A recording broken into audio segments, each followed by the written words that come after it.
Hello and welcome to the Scots for Mike podcast. I'm your host, James Scott, and it's nice to be coming to you from, well, it's like a studio, I guess. Video format. Yeah, video format. So, Very exciting.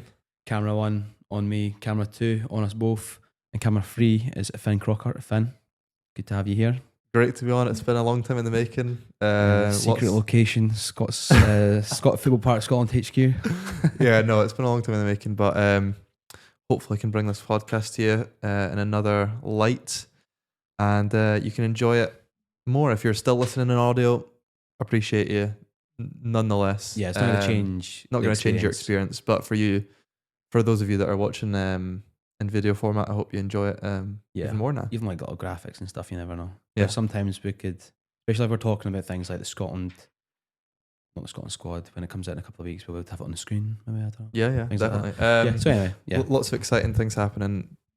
Lots of guests, hopefully, that you'll recognise in the coming weeks and months. Yeah, fingers crossed. They've made me big promises, so they better keep them. Anyway, let's get into it. Yeah, okay. So first of all, league action. Hearts beat Falkirk. Match is going on today. I think we could expect Celtic and Rangers to probably pick up. Well, Rangers, I'd expect them to get 3 points. You never know, Celtic, yeah, like I'll not hold my breath on that. But yeah, it's crazy. We're still here talking, having the same conversation. Motherwell as well, actually, not miles away from Rangers. I'm telling you, currently, as we're talking, I think they won their game in hand 5-0 against St Mirren. Dominant performance, and I was not surprised in the slightest. But I think 7 points behind, or 10 points behind Hearts, and 5 points behind Rangers. Rangers. They win. Obviously, they've got their game, but massive from them. Really can't tell what way it's going to go. It is, like you said, it's mad that we're in February and we're still talking about a title race. I thought it'd be like Aberdeen last season, where Aberdeen fans like myself got our hopes up and then absolutely just fell off a cliff last season. But no, fair play to Hearts. You've got to just give them their props that they're still battling away. Watch the Falkirk match last night, the full thing. I was working on it. And yeah, not their best performance, they'd say, but it was assured. Falkirk didn't really threaten Swallow coming into it. And that's the thing as well. I think we've used this phrase so many times in the past, but good teams find ways to win when they're not playing at their best. And like I said, not at their best, but Falkirk are not an easy team to play. No. They've been great this season. And I think, Hearts have been doing it, but also Celtic have been doing it. Martin O'Neill said it can't go on like this, but it has been. It can. It can. No, Oxlade-Chamberlain, last minute winner against Livingston. Last minute scraped to go to extra time against Dundee in the Cup, and then obviously 2-0 down against Kilmarnock. They battle back like champions show, I guess, and they win it 3-2. They've done well. Like you said, even that Kilmarnock game especially, Kilmarnock go 2-0 up and you still know if Celtic can just turn it on a bit, they can come back. And I think someone in the admin group chat mentioned you just know it's going to be a last minute 3-2 winner. No, that's what it was. So, but I think we talked about Falkirk there as well. Obviously, he said it's crazy we're still here in February talking about a title race.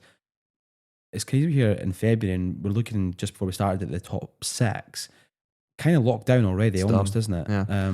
I think obviously we as in Aberdeen lost our game against Dundee yesterday 3-2.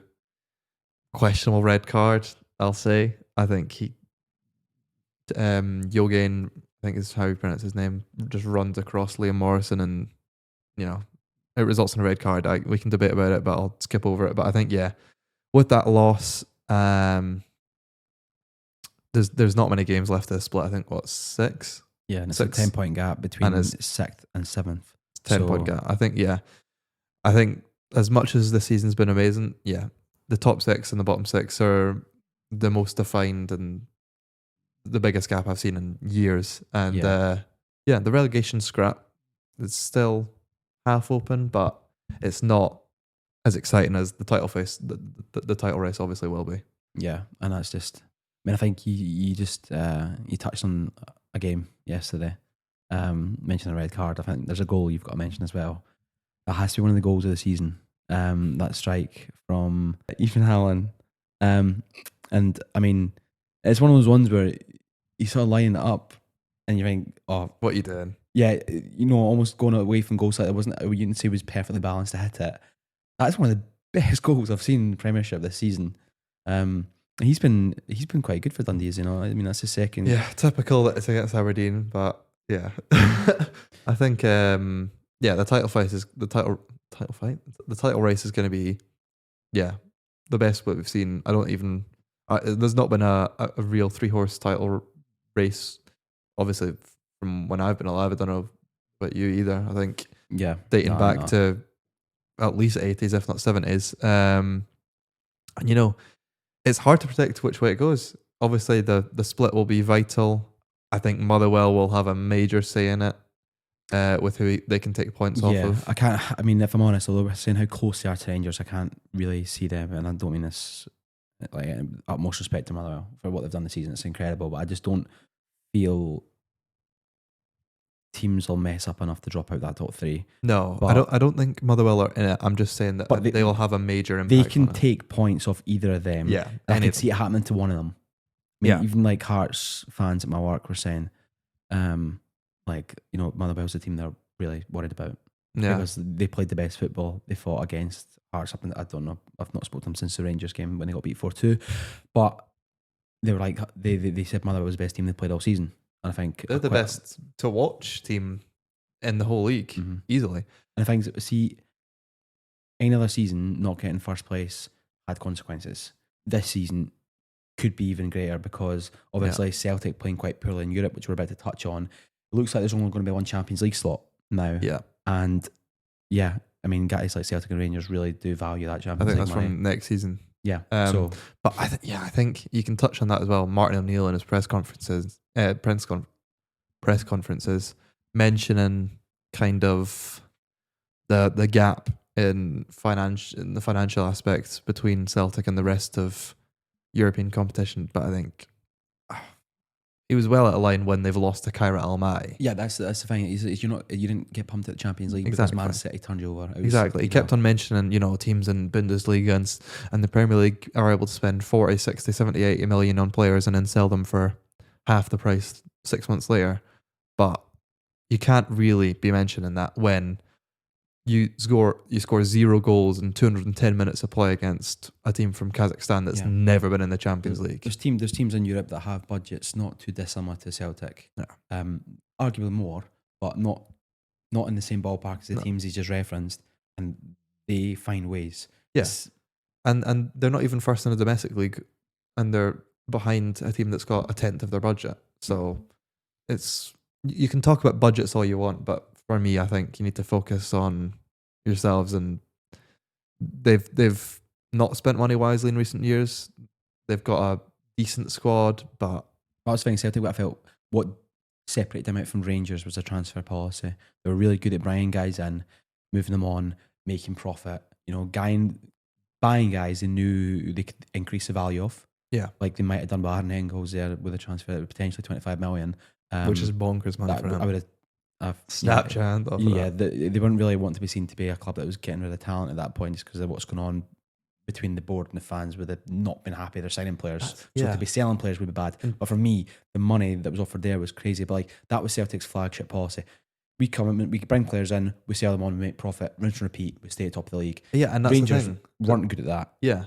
And it was because they bought players who didn't have the same lifespan. It looks like Celtic. Aaron Ramsey on mad wages. Yeah, exactly. And Lost in the Europa League. It feels like that's something Celtic have kind of slipped into. Yeah. I think in past years, what they've been able to do is, if a type of bid like they did in January came in and they were comfortably 15 points top of the league, they'd sell that player and they'd still coast the league title. Whereas in this season, they're backed up against the corner. They're not they're in third place as we're recording. Could be different when this gets released in a couple of days. Yeah. But with that squad and the budget, you'd expect them to be first, and the board has not delivered with signings.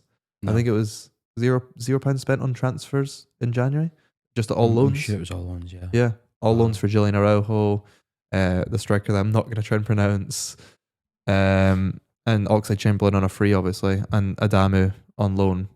Oxlade-Chamberlain on a free is quite good.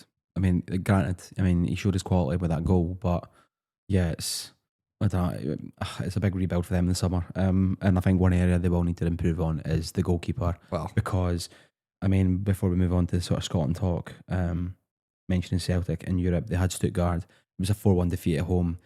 Looking more than likely that they'll probably be out of Europe come this time next week, unless there's some sort of dramatic turnaround in Germany. I mean, and you know, the fault of that lies across many players. It was a performance that was fell below the standards, but Kasper Schmeichel was so far off it, and I mean, people are sort of poking at many different things about him. I think his weight gets talked about quite a lot, saying he doesn't look like an athlete. Yeah. It was a goal in the second half that he sort of tries to beat away with his arm. He gets it all wrong. Mistimes it, and it becomes a very easy shot that he should, like, there's no way he shouldn't be saving that. I would be disappointed if a guy in the Championship, obviously I'm a Rovers fan, but if that goes in, I'll slip that in somehow. No, but like, I'd be disappointed if my goalkeeper let that in. It wasn't. Yeah, let alone a it's Celtic not that it was a keeper. tame shot, but you can't be, and that was just the cherry on the cake at that point. So he's been targeted by Celtic fans. And you can't really say wrongly so. I think Neil Lennon and Martin O'Neill touched on it. That they were really disappointed by the fans' reaction to the keeper. But if I was a Celtic fan, I'd be disappointed by Schmeichel's performances. I mean, he's had many a dodgy day. I don't think I've not rated him much since that first season where he was all right. But since then, he's not been at his best. Obviously, he gave me one of the greatest moments in the Scottish Cup final when he flapped at just what was a cross that ended up in the back of his own net. And he's had various errors since then. So, you can't really say it's wrong for Celtic fans to question whether he's good enough for Celtic anymore. I think you need to leave the game before the game leaves you. Mm-hmm. As good phrase there. But it looks like it's left. He's clearly not at his best, and I think goalkeeper will be, like you said, one of the main things that they're looking for in the summer, and obviously a manager where Jens Bartholascu spotted in the director's box at the last Celtic game, I think. So could be one to watch, but yeah, wait and see until the end of the season. Yeah, if it was him and Masmanise that went, Motherwell fans would be spewing, but I don't think that would be, as a neutral, that would be sensible. But yeah, wait and see. Right, okay, so league football covered. Scotland got a friendly coming up soon. Injuries racking up. We've got had to write a list. It's that long. Gordon picked up an injury for Hearts in training. Aaron Hickey off injured yesterday. Could be a knock, but people that are watching said he was getting some treatment to his hamstring, so it's kind of been giving him trouble for a while, obviously. Shanklin's still out injured, hamstring, is it not? Yeah. Hamstring there. Adams also injured. Doak still trying to come back. Gannon Doak even. Gold still out. Ryan Gold. Mulligan. John McGinn picked up his the sort of knee. Something around his knee, yeah. So, I can't see Villa being too happy about him getting risk for a friendly if he's just sort of coming back around the time. Yeah. Max Johnson also out. So, but with that comes opportunities, obviously. It's just friendlies. You do want, we know what John McGinn offers. We know what we can get from Hickey and stuff like that. Wildcards, who could we see coming in to replace these guys potentially? Who deserves maybe a chance to sort of take a claim to place in the squad? So we've got this period coming up in March, the March international window. We'll then have a few weeks before the World Cup where we host Curacao, and then we're off to South Florida, I think it is. Yeah. It's not been, it might be New York. It's not been named yet, but we're hoping to play at South Peru in a friendly. Peru in a friendly. So it's not been confirmed the venue, but there's been rumours of Florida. But our base has been confirmed as Charlotte, so I wouldn't be surprised to see it there. Never know. I think New York was floated for but yeah, we'll see. Wild cards. I mean, there's been a kind of trend on social media in the last couple of days, or not a trend, a movement to kind of Jordan Hellsgrove, been a good player for Estoril in Liga Portugal. Yeah. Been flown under the radar. I was about to say completely under the radar. I think it's out of sight, out of mind kind of thing where, he's not been the best player in the division, but he's been steady, 5 assists this season, 1 goal in the league. And yeah, he's been really good. One of the best players in the league, according to Portuguese journalists. I can't say I've watched them a decent amount, but obviously was capped a lot at youth levels. Did really well. Yeah, he was under 21 for Scotland, born in Edinburgh. Yeah, aged out of it and hasn't been seen since. But yeah, I think with the amount of injuries, obviously our midfield is excellent. The best area on the pitch, but I think he could be someone that could add to the squad in a different manner. I don't think, like you said, it'd be hard for him to break into the squad's one thing, breaking into the starting lineup or even getting off the bench will be a challenge. 2 right backs on that list are injured. Colby Donovan's not a bad shout. I would rather him than Tony Ralston, I think. Completely agree. Especially looking forward to the summer. We've got options. You want Hickey back, you want Johnson back, you've got Patterson. Donovan, as a 4th option.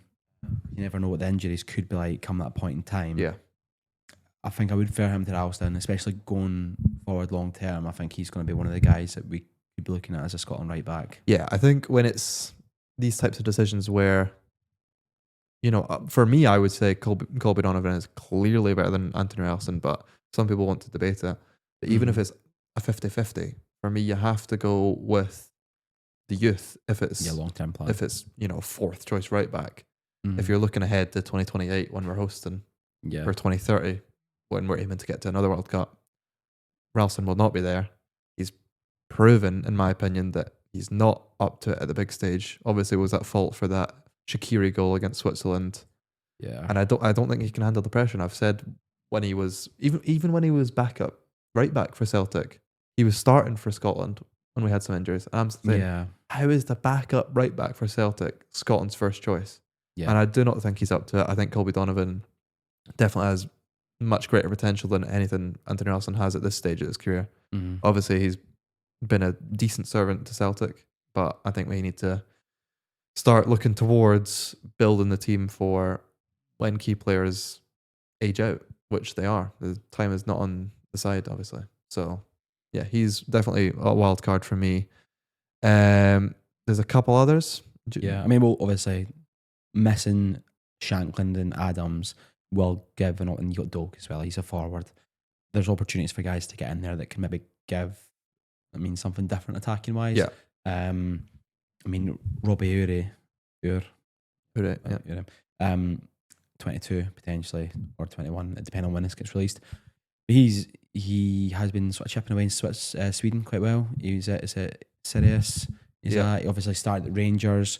He went to Anderlecht. Never really quite made it there. He's gone up into the Swedish top division. Yep. And he's just been quietly working away, scoring goals, to the extent that he's actually piqued the interest of the Ukrainian national team. Yep. Because a lot of people won't know this, and we didn't know until it got reported. He's actually got a Ukrainian grandfather. Yeah. So eligible to represent both. Wouldn't want to lose him. No, definitely not. It does seem, he's young. He's clearly, everyone develops at different points in their career, and he just seems to be getting to a good point. I think he was rumoured to maybe be on the radar of Ukrainian Premier League team to get signed. So, yeah, we've lost a few guys over the years to different teams who looked like they would have been assets to us. Scott Arfield comes to mind. Scott Arfield? Yeah. I was thinking more Eddie McGeady. Yeah, Karamoko Dembele. Yeah, he's not gone yet. Get him back. No, you mentioned there. Yeah, he's been on the radar in fact, you know what? If he hadn't done his ACL, Karamoko Dembele was he my would have been card. in this. Yeah, no, he's Robbie has been really good at in Sweden. He was good in Anderlecht youth team. Obviously, didn't break out into the first team. Yeah, but he was good there. And like you said, he was on the radar of Ukrainian team. I'm not going to try and pronounce it, but they're in the Ukrainian Premier League, and also very interestingly, RB Salzburg. Which next Erling Haaland. I'm telling you, like that's he does look like he just got an eye for goal. You see when you see his goals, he's clinical. You get into the right areas and stuff. I mean, if you look at his goals, they look like tappins, but then if you look at his movement, it's excellent, and there's a reason why you're consistently getting tappins. You're doing something right. Yeah. No, he's in the process of getting a Ukrainian passport, reportedly, because Ukraine are wanting him for the World Cup qualifiers, their playoffs. So we need to act quickly. Obviously, even if he did get the Ukrainian passport, that doesn't mean he will definitely represent them. I think he's just wanting the options open. Yeah. but it would put it this be. way, if it gets to a point where he's like, I'm not getting the call for Scotland, and he could get called up to Ukraine, I wouldn't and blame him. you wouldn't want to be messing about getting stuff No. like that sorted when you could just be Yeah. going and playing. So yeah, fair enough. I think another one in that striking department is Rory Wilson. Obviously has been very hyped for a number of years. Kind of, I think you've said in previous podcasts, I agree with it. When he went down to England to Aston Villa, it was kind of at the same level as hype as Billy Gilmore. Yeah, both leaving Rangers with the same sort of level of regard. He came down to Aston Villa. That was when Steven Gerrard was the manager. I think he was a big factor in getting him down there. Mm-hmm. And hasn't broke it into the first team. Has done well at the under-19s, under-21s now. And he's got his first professional loan move. He's actually on the bench for the first time today as we're recording this. So Yeah, see how he does if he gets on. But it's to Sturm Graz, Austrian first division. They've won the league title for the last 2 years. We'll know them very well from Max Johnson's tenure, where he won both of those league titles, as well as an Austrian Cup, if I'm not mistaken. Yeah. There was rumours of him going to Hoffenheim.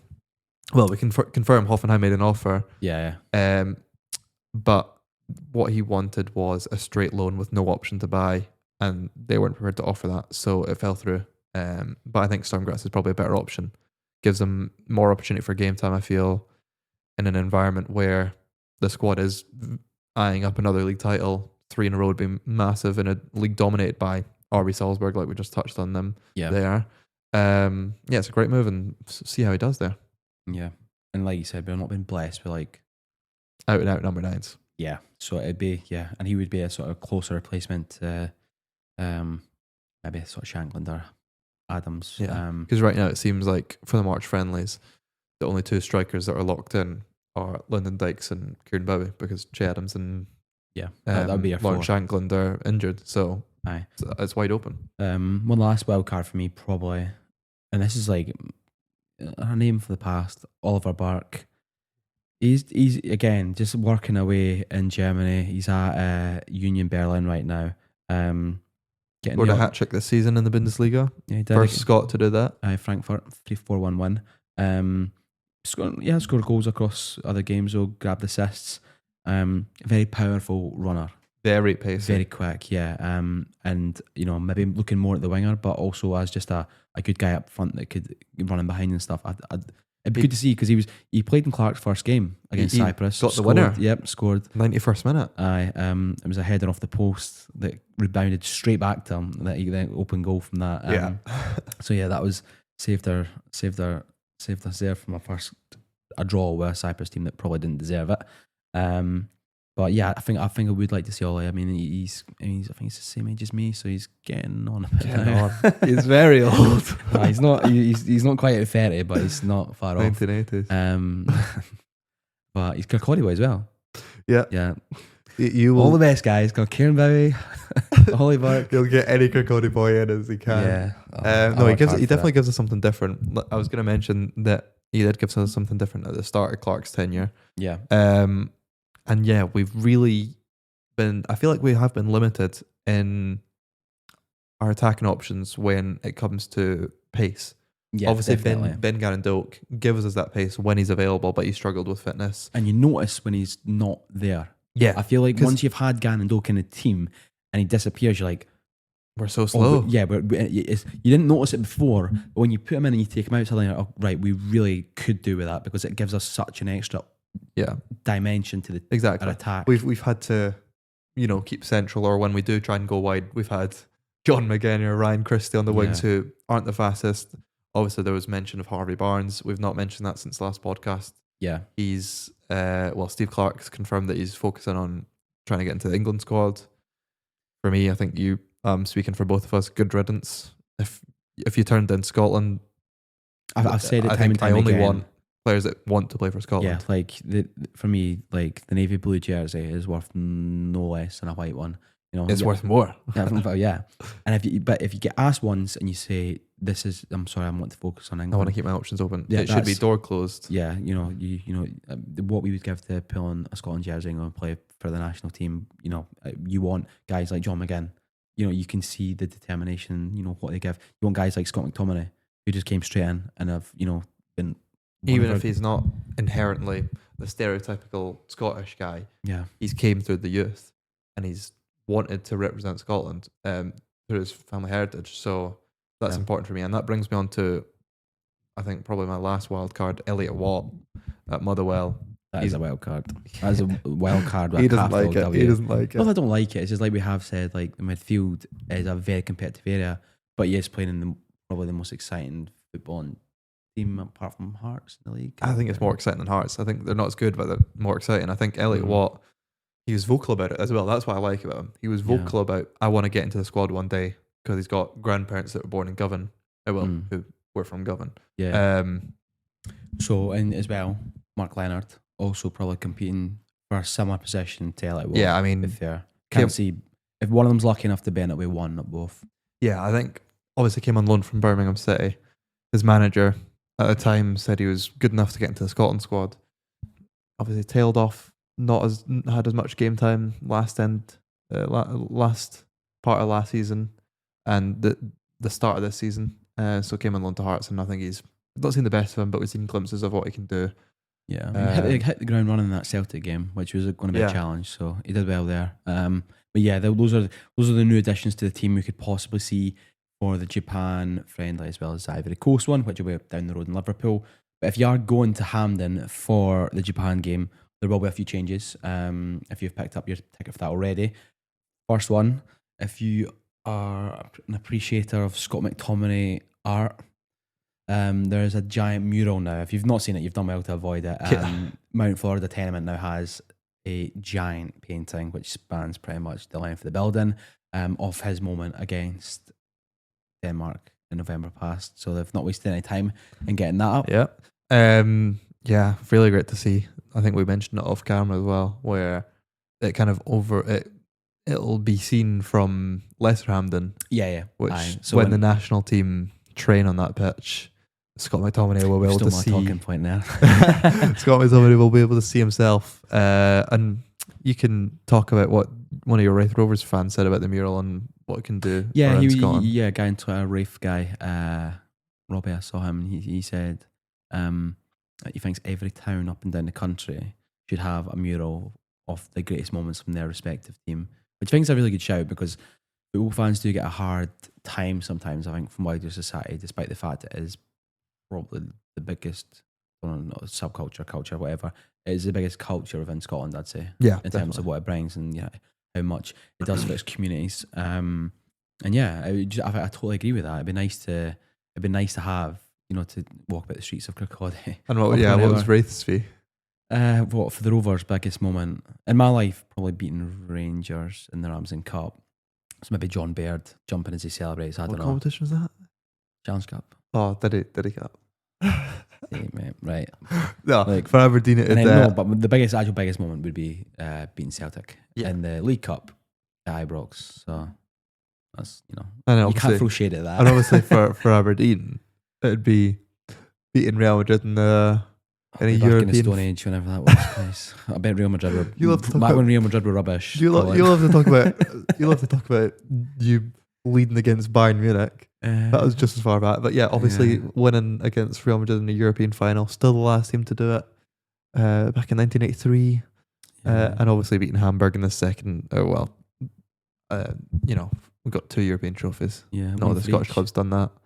True. You've already got the law. Yeah, Dennis Law. Right, rightly so. Yeah. But in my lifetime, it'd probably be, it'd have to be Dimitar Mitov saving Alistair Johnson's penalty and Callum McGregor crying on the Hampden pitch. You could have you need a few then. I think, to be fair, I think that the folk Aberdeen probably won't be too happy with me saying this, but the cityscape, the grey cityscape, is not the most flattering. So get as many murals up as you can. A few Aberdeen's best moments might not be a bad idea. Get as many murals up as you can. I don't want to see any more granite. But no, it's good. I mean, we have got a few already. Like you said, the law one. We had the It's Coming Home at the Euros. That was quite cool. I mean, Caroline Weir's got her one in Dunfermline, and now we've got Scott McTominay one in Glasgow. It's just Cuthbert's got one somewhere. Cuthbert has definitely got one. I want to say Greening, but I don't think it is. So it's somewhere. Like Irvine or something. It's something like that. It's Glasgow direction. Probably should have got that right. But anyway, it'd be good. I know that there's a lot of art in Glasgow. It'd be nice to see it cropping up elsewhere. Yeah. And little clubs getting their moments. Because, like I said, there are big parts of the communities, especially the small teams. They've all got their big moments. And it'd be nice for them, for that to be there to see for everyone. Yeah. And another change at Hampden, we will hopefully get to look for. I think it's been confirmed. They had the trials with beer. Was it the League Cup finals? Yeah, they've had lots of trials at Pittodrie. Aberdeen had theirs as well. Pittodrie's had a couple, but there will be beer on sale at Hampden. The world is healing. Yeah, against Japan. It's good for me because I don't know what your opinion is in it, but as someone like I'm 28, so we're both in the same category here. We're both from a generation of football fans in Scotland. Yeah, like it's a watershed moment for most fans though. Like you either went to games when you could get beer, or you can't. Can't actually remember how long when that came in, but it's probably most, a long most people ago. now have not really had a beer at a football match in Scotland. And yeah, I don't know. For me, it's not something I'm desperate for. I'm not desperate, but it'll be definitely a nice addition. It's nice to have. I think, I don't like looking at the rugby and seeing them drinking all the beers and thinking what's so different about Scotland fans at Hampden. No, I think it's been discriminatory for a long time where, Scotland fans are less well behaved than rugby fans, which I don't think is true. So I think that Scotland fans are actually some of the better behaved ones. They're loved around the world. Good reputation wherever we go. So it'll be nice. And you never know. I think, I don't know, maybe folk need. It's been quiet. It's not, apart from when it's been going well at Hampden, it's been a wee bit quiet. What you get is at Hampden, especially, you can get big queues before kickoff because everyone stays in the pubs as long as they can. As long as they can. And then all flood over, however long before kickoff, 10, 20 minutes, and it's never enough time. It'd be nice to think, it's an hour till kickoff. Let's get in the stadium and grab a beer there. Yeah. I mean, hopefully it can be a great day. I think kickoff's at 4 p.m. for that Japan game. 5 p.m. And obviously we're all looking forward to the World Cup. But if we look a bit further ahead to September, October, I think. November. First 4 games, they've changed the international window for the later games in the year now. So instead of being September 2 games, October 2 games, and November 2 games, they're combining the autumn window into 4 matches that are just, in one window. One window, yeah. So they actually straddle the September, October months. Okay. And that's for the Nations League. I think it's just because I kind of agree with it. Domestic football's just come back and stuff like straight away with the national team. So, and that could be fun. 4 back-to-back games for Scotland. Really, chance for you never know what the landscape of the national team could be at that time either. That could be a new manager trying to get his team to work, or it could just be Clark trying to really nail down things after a good World Cup. Fingers crossed. After we win it. Yeah. Trying to get off the hangover to win that.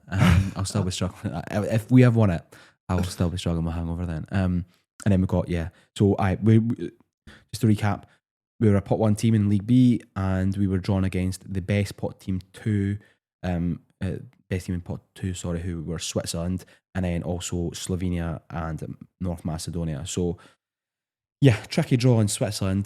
Bit of unfinished business, I feel, there with us in terms of that game at the Euros. We kind of gifted them he did very well for the goal, but it was kind of our own making with the Ralston mistake. Slovenia and Macedonia, not too much to be concerned by there, but again, Tesco, they've got their key number 9, which we don't have. So you could Bojan Miovski, the absolute rat. It's not an amazing draw, depending on what lens you look at it. I know you've already booked Switzerland, cheap flight over. 40 quid. Just Geneva on a Saturday. Not bad. So, yeah. But no. Not got away home but. I think it depends how you look at it, because I'll shout out Scotland's Coefficient right now on Twitter. Yeah. Great account. Go follow him if you haven't already. But we were having a conversation and we both came to the conclusion that it might be better to stay in League B for the next cycle. This is as if you're playing the very long game here. The long route. Because what we know from past experiences is that if you win your group, you are promoted, but you're also guaranteed a playoff for the next major international tournament. So for Euro 2020, we got that playoff through winning our League C Nations group. Was it Israel and Albania? Yeah, something like that. Yeah, it was. League C Nations group, and obviously we got through the playoff and did it there. But with how many different ways we can qualify for Euro 2028, it feels a bit wasted almost. We're pretty much guaranteed a place based on the host rule. Yeah, there's two places reserved for hosts that don't automatically qualify or qualify through other means. So it'd have to be an absolute disaster from You'd have to be multiple England and nations. Wales not qualifying as Yeah, well. it's dependent on if it's based on ranking or qualification. But yeah, we're basically guaranteed a spot. So if we say finish second, don't get promoted, and save it up for the next cycle. You're never guaranteed promotion, but I think obviously if you could get the playoff for either the Euros or the World Cup is so much harder to qualify for. Obviously. And we've learned that over the years. You'd much prefer the World Cup. We've done it this time, we've hit a playoff, but it's good to have it in the back pocket. So exactly, I mean, it'll be. I mean, I don't think we can sort of have thoughts about what we would rather it go. But at the end of the day, Scotland's going to go out and try and win all the games. So we'll just have to see how that one works. And if you get top 2 in your group, you're guaranteed at least pot 2 for Euro 2028 qualifying, which is more important. I'd say that's. So I mean, ideally, if there's a new manager, say something like that, you get promoted, and then when you're in League A, you try and get top 2 and push on. If you want to be, transitioning from a team that qualifies for tournaments and a team that competes at tournaments. But how likely is that? You got to be realistic. I don't know how likely that is. So you've got to look at it from all aspects. Yeah. I think one other thing that's happened since we last spoke on the podcast, ticket sales for the World Cup have been completed. Obviously, you had your early application process, but FIFA have now confirmed whether your application was successful, how many tickets you've got, they've taken the money. I think that everyone's getting stressed about that because it was like, FIFA's finally saying, if you don't, need to have the available funds, and then, if we can't take the money, like all these sort of threats you get with like worrying you're not going to get your tickets. Every possible way you couldn't get your tickets, you're stressing about. Across the board, most people got what they wanted or what they deserved in terms of points and tickets and things like that. However, there was a couple of hundred, I believe, fans who applied for easy access tickets without realising that easy access is actually disability access tickets. And you have to have like proof, obviously, and things like that. And there isn't actually that many tickets available. I think it was in the single digits. Like 4. Yeah, so crazy. Obviously, a lot of people weren't too happy about that. But I mean, the SFA were pretty good with the comms on that front. I felt they really emphasised. Change it, check it. So my dad made that mistake. Yeah, but we spotted changed it. So I spotted it. Yeah, you spotted it. Because even to be fair, I saw it and I went read it easy as access. early access. I read it as early access. Some folks saw that as well, though. Yeah, I think it's an easy mistake to make. Yes, but but most people were happy. I got 5. It's not that I didn't have faith we wouldn't get further, but we did not have the funds to see us further than the last 16. I don't think I've got the annual leave for it either, to be honest. Got to keep multiple people happy with how I spend my holidays. So, but yeah, it should be good now. It feels like we're one step closer. It's getting very, very real and very, very exciting. Yeah. Obviously, we're going together, so I've got my 3 tickets for the group stage as well. You're a baller. You've gone Cat 1, big spender. Well, I couldn't get anything else. Obviously, this guy's an addict to away games. So he's got a few more points than me, so I had to settle for $700 tickets to the Brazil game, I think it was. But it'll be worth it when we win the whole thing. But no, I think we obviously also to touch on the Haiti game, the most requested, the most in demand game of the resale platform. Was it resale trades? It was some trade. Trades, one of the two. Which is crazy when you consider, because I mean, there's no away fans at that game technically. Haiti fans are banned for anyone that doesn't know. Haiti fans, as well as a couple of other nations, are banned from travelling, and therefore there will be only the support of Scotland fans at the game as well as neutrals. I mean, obviously there is the argument that a lot of Scottish expats across the pond in the northeast of America and also Canada will be wanting to go to those games. I think when I think about people like that, I picture the 2 guys from Tuna Fat. You seen the sketch? No. They come home. Oh man, some people know what I'm talking about. This year they come there like, I can't remember. I'm going to butcher. I wouldn't want to do the accent because I would just get clapped. But yeah, it was like basically the 1/8 Scotch sort of Scotch. Yeah, the 1/8 Scotch Brigade. I would be out in force. But aside from that, there are games that include maybe France and Norway. There'll be 2 sets of fans driving the demand Whereas Scotland, Haiti is just Yeah, Scotland. Scotland fans alone are driving the biggest demand in the World Cup right now. I think it's That's the headline. because there's maybe not an assumption, but a strong hope that it'll be a first World Cup win in how many years? Win at finals, full stop, since 98. Because obviously we've not been at 2 Euros, not Did one. we even win at 98? Oh, you could be, actually you're right there. I think it could be next. Yeah. So obviously, fingers crossed, touch wood, we do win that game. We should win that game. Yeah, a lot of even people who just applied for tickets, if they could only go to one game, that tend to be on the pick. Yeah, and I think that Flower of Scotland national anthem when the Haiti game comes will be absolutely incredible. I think people keep harking back to the Euros 24 in Germany, the Cologne game against Switzerland especially. Yeah. The atmosphere was incredible, and the Flower of Scotland hit a different level that evening. I think in Boston, 60,000 Scots potentially in there. I mean, the first World Cup since that would be 98. incredible. I think the Boston Stadium, aka Foxborough Stadium, because it's so far away from Boston. Yeah. But no, I think the majority of that stadium will be a navy blue or some type of orange or yellow from the away kits. And it'll be a magical experience. Yeah, that'll be away with the away team that game, aren't we? Technically, yeah. Yeah, so we could be in a nice 9 p.m. kickoff time, local time, I think. Is it 9 p.m? I think it is 9. Jeez, so it's plenty of time to get booze in, try and sober up before the game, and then watch us win 5-0 and Scott McTominay score a hat trick then. It's a small ask. It's a small ask. It's all I want. Right, but I think that's a good. We've covered absolutely everything there. First video format, we've tried our best. It took ages to set up, so I hope you enjoyed it. Thank you very much for listening to this first one. A lot of work's gone behind the scenes. It's been months in the making, and hopefully with your support, we can continue to do stuff like this. Got cool guests that you will definitely recognise coming soon. Hopefully, yeah. People have made promises to me, big promises. So I'm hoping they pull through and we could get some high quality get. Obviously, we've had Alistair Lamont on, which was great. Hopefully, got a couple more coming. That would be very nice. Yeah.